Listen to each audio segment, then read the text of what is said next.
but know that if you're standing next to me, you may get a face full of Lysol if you're not covering your mouth and you're coughing.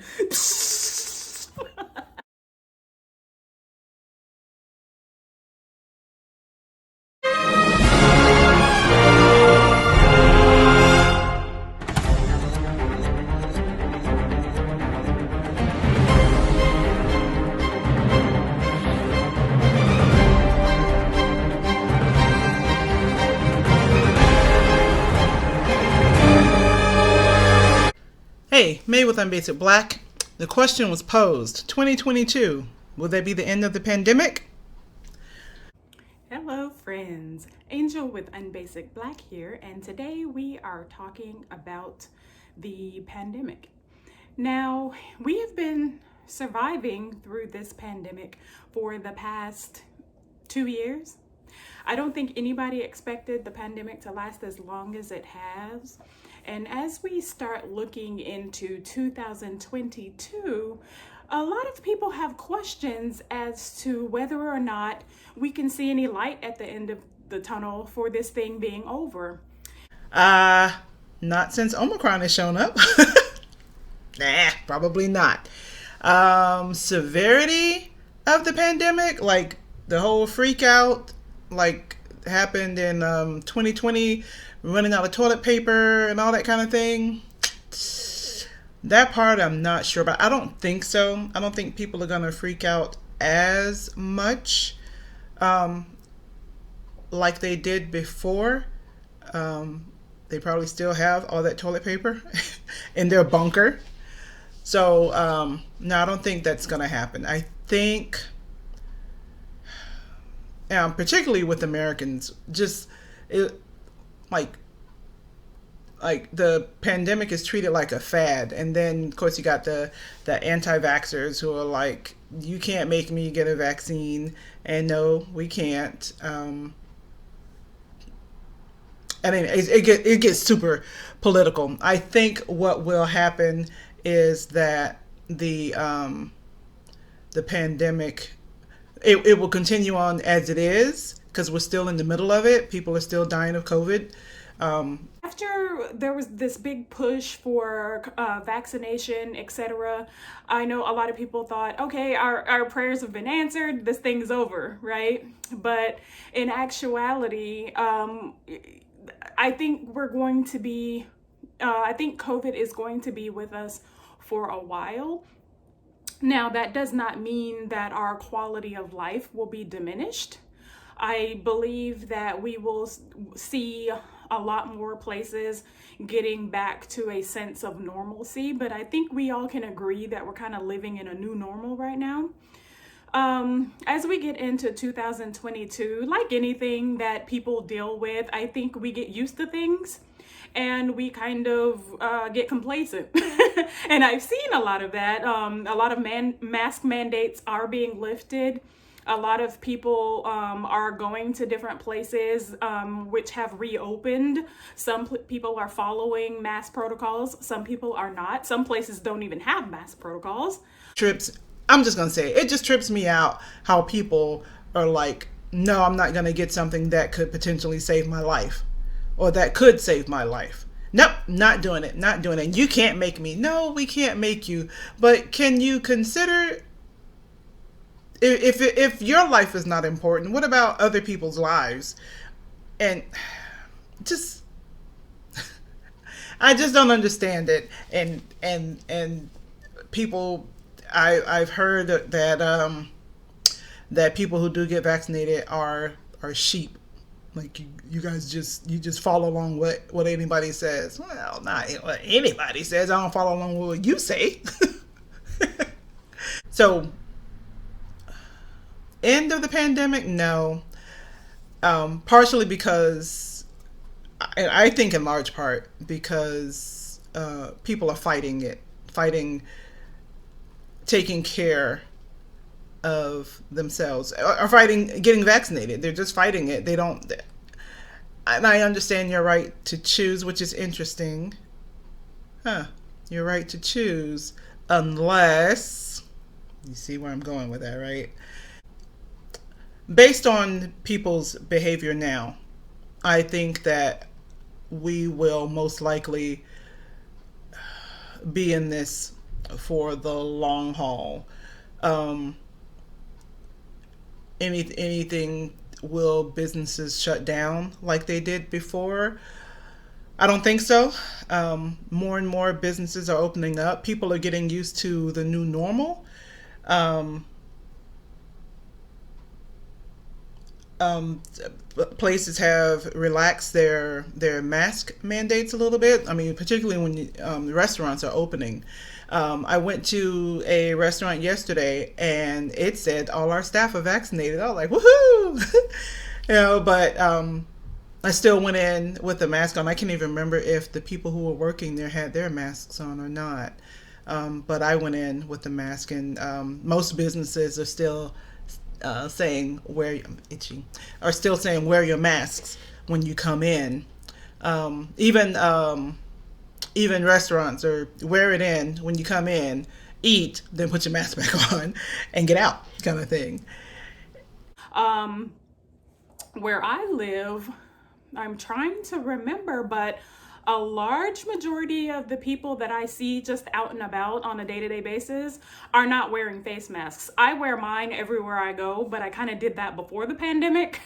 But I wear mine everywhere. Sorry, let me correct myself. I washed my hands. I, used hand sanitizer. I Cloroxed my groceries. I did all of that stuff before the pandemic, but I wasn't wearing a face mask. Since the pandemic, I have not gone outside a day without my mask. That's just a part of my attire, like earrings or scarf or, whatever, sunscreen. It's just a part of my daily routine to make sure that I'm wearing my face mask. So I don't have a problem with that. But I know that there are a lot of people that are not wearing their face masks, which is another reason that I continue to wear mine. I know that there is a lot of debate going back and forth about vaccines and getting vaccinated versus individuals who feel like you're being sheep, like May mentioned, and that you're just not following, your what you want to do. You're following some, imposed mandate. But if you work for the government or if you're in the military, you do have to get vaccinated. So might as well just go get it. I am one of those people that did not want the vaccine just because it was so new. And I know that there was not, in my opinion, I should say, there was not enough information for me to go on that I felt like I could make an educated choice. Because mandates have been coming down from companies and organizations and businesses and things like that said if you want to work here, you have to get vaccinated. So I went and got vaccinated because I would rather keep my job than try to make some political stand and lose everything I have and then have an excuse to try to blame other people. But I'm just kidding. But in all seriousness, it was a mandate, so I went and got the vaccine. That's why I got it. Not because I wanted it, but because it was mandated. But that's okay. I'm not mad. No harm, no foul. But I know that looking at the current climate of everything, I am not one to tell people what they should and should not do at home. But I do believe that if you live in a society with other people, you do have to be cognizant of other people. You do have to be understanding and compassionate towards other people, because there are people out there who have lost loved ones. I know that I have heard people mention that I know people who have, gotten the vaccine and they were fine. I mean, not the vaccine, not that caught COVID, that contracted COVID, and they were fine. They showed a couple symptoms, but then they were fine. That's great for them. And I'm very, very happy that that was the case for them. More than likely, they were already healthy. But again, this thing affected people in so many different ways. I know people who have lost people because of COVID.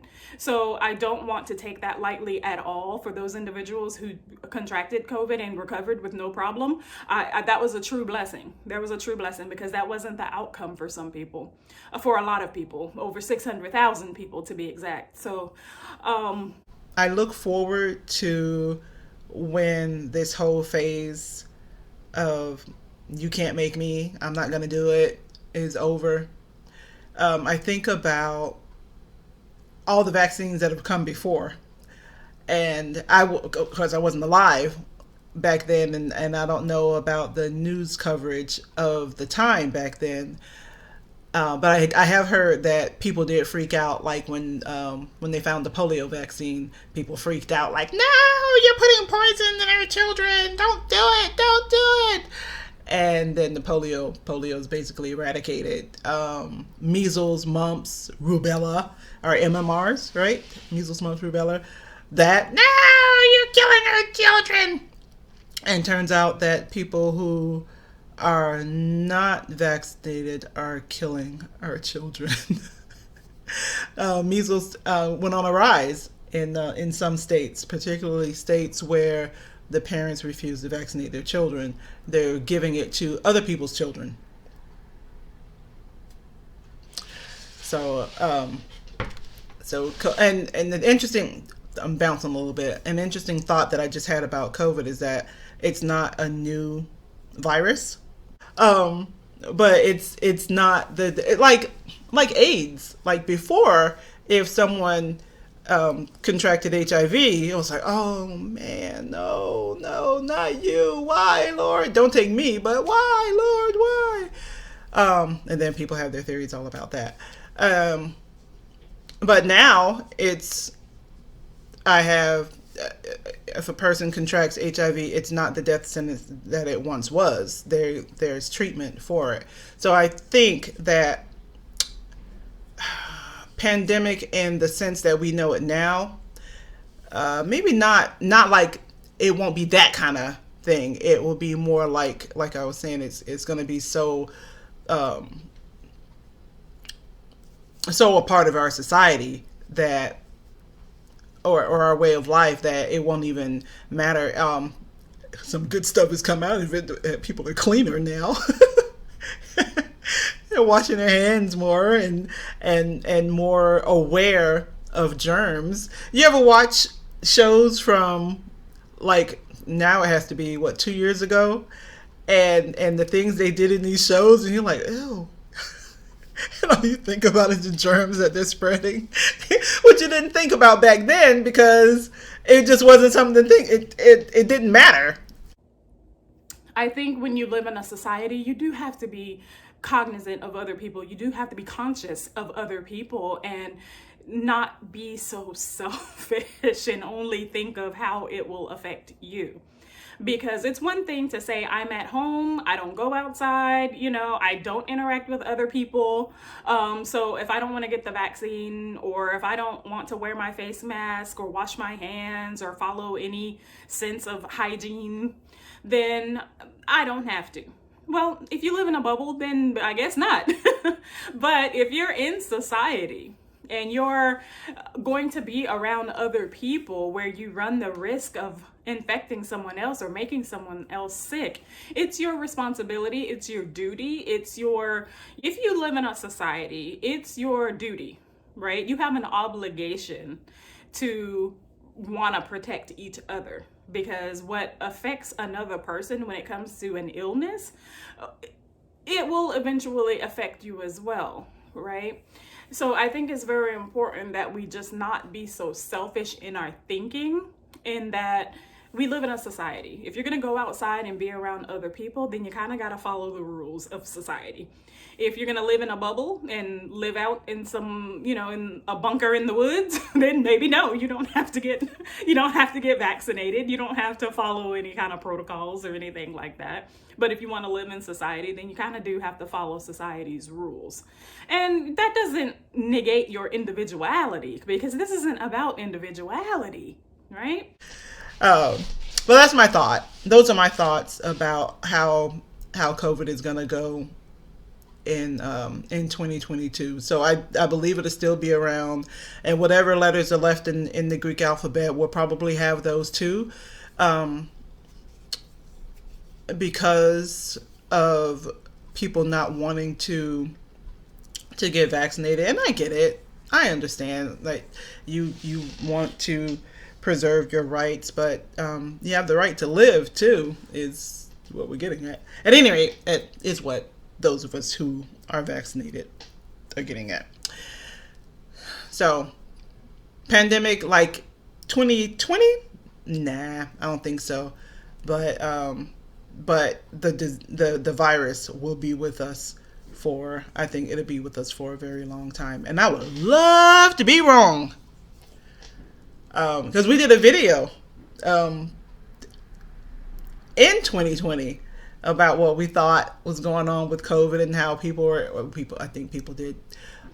overreacted in terms of how they were acting in grocery stores, buying up everything, toilet paper and wipes. And that was an overreaction, but it wasn't an overreaction that the virus was serious, because it was killing up folk.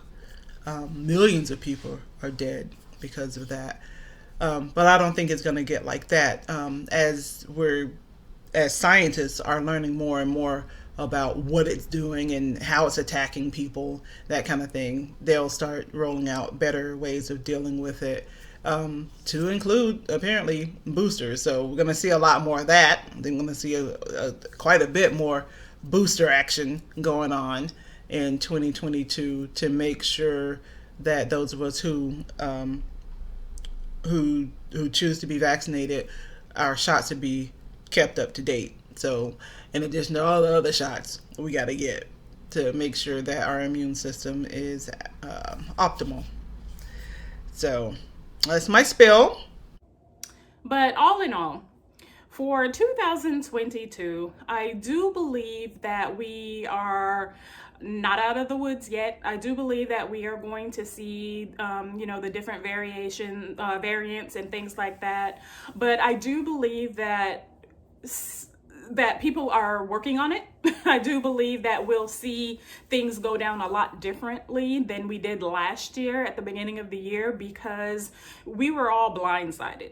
And that's just the world was blindsided by this virus that seemingly came out of nowhere. My conspiracy theories run over time, but maybe I'll save that for another video. But I have a lot of conspiracies when it comes to how we got here in terms of the vaccine. But I digress. But yeah, I do believe that we will see a lot more of these different variants popping up. I think that we have a better handle on things now and how to proceed in terms of protocols and mandates and, getting information out early. I think that we have a better grip on it than we did last year. It's kind of like being proactive versus reactionary. Last year, at the beginning of the year, we were very much so reactionary. This thing came about and we were like, oh crap, what do we do? Everybody, what do we do? And all the experts and all the scientists and all these people had to get together and kind of come up with a plan, even though President Obama already had a plan in place. But I digress again. But now that we have been dealing with this for 2 years, I do think they have a better grip on how to proceed and how to handle a pandemic. So I don't think we'll see a lot of the craziness that we saw last year with, people hoarding toilet paper and Clorox wipes and all these other things, because people had no idea what we were dealing with. And, they were panicked. People were completely panic stricken. But now that we've been dealing with this thing for a while, I think people are getting complacent. I think people are tired of dealing with it. And I think people have gotten pretty lax and lazy because we are an instant culture. And in this sense, there was no easy fix. It's kind of similar to how we saw the protests last year for Black Lives Matter. People have been cooped up, locked up in the house for months at a time. And when this came about, it was an opportunity to be heard. I don't think everybody had the same message, which is unfortunate because it was such a powerful movement. But I don't think everybody had the same messages. While, you know, again, that's probably for another video as well, but I think that that's part of the reason why we don't see or hear as much as we did last summer, because people are looking for quick fixes. And any person of color knows that we're in this for the long haul. We weren't going to get a quick fix because it hasn't been. We've been dealing with this for over 400 years, 400 plus years. We weren't going to get a quick fix, and we already knew that. So we are in it for the long haul, just like the civil rights movement had been fighting for decades and finally saw some progress. And here we are in 2021. At the end of 2021, we just concluded the trial against the 3 individuals that murdered Ahmaud Arbery. We are still waiting for justice for a lot of others that came after George Floyd, which shouldn't have happened. If the message that we delivered last year really resonated with people, we should not still be here in the same spot talking about the same things. But again, I digress because we're supposed to be talking about the pandemic. So I want to leave you with this. 2020, 2021 were rough years. These were some of the roughest years medically than we'd seen in our lifetime, depending on how old you are. And now that we're rolling into 2022, I want you to keep your faith, keep hope alive, that though we may not be rid of COVID-19, again, COVID itself is not new. COVID-19 was a new strain, but we are not experts by any means. So, you know, all the science stuff, go to the CDC, right? We're just talking about what we've read and what our opinions are based off of what we've read, right? So, but keep your faith, keep your hope that your life is a good one. You can have a good life, even if you have to wear your face mask, even if you have to take some precautions to protect your health. You can still live a very productive and fulfilling life. You just have to go after it. On the pandemic going into 2022, hopefully I am wrong. Hopefully it will be eradicated and we can go back to sharing sharing our drinks with people from our glass. Here, taste that. We'll go back to that. In the meantime, we got to keep doing the things that we've been doing, washing our hands and wearing our masks when we're around a whole bunch of people. And I see, and I was in the store today, that even though we're not so concerned about social distancing, we still, people are still social distancing as much as they can in the store. So when in line, there's a gap between people, which should have always been a thing, because I don't, get off me. Why are you so close? We still can only go one person at a time. Get off, kind of thing. So I hope that stays. That at least, I hate to call it programming, but yeah, kind of what it is. At least hope that stays in place. Because get off me, don't touch me. And yeah. So that's all I got for that one. Thank you for watching our video. Please like, subscribe, and click the notification button when if you want to know when we've dropped something new. which we're doing more of. And again, I'm May with unBasic Black, and I will see you soon. So be encouraged and stay safe out there. You know, I'm not going to argue with you about wearing your face mask, but know that if you're standing next to me, you may get a face full of Lysol if you're not covering your mouth and you're coughing. But in all seriousness, you guys take care of yourselves out there. Be safe, stay warm, because it's getting mighty chilly out there. Take care. I'm Angel with unBasic Black, and we'll catch you next time.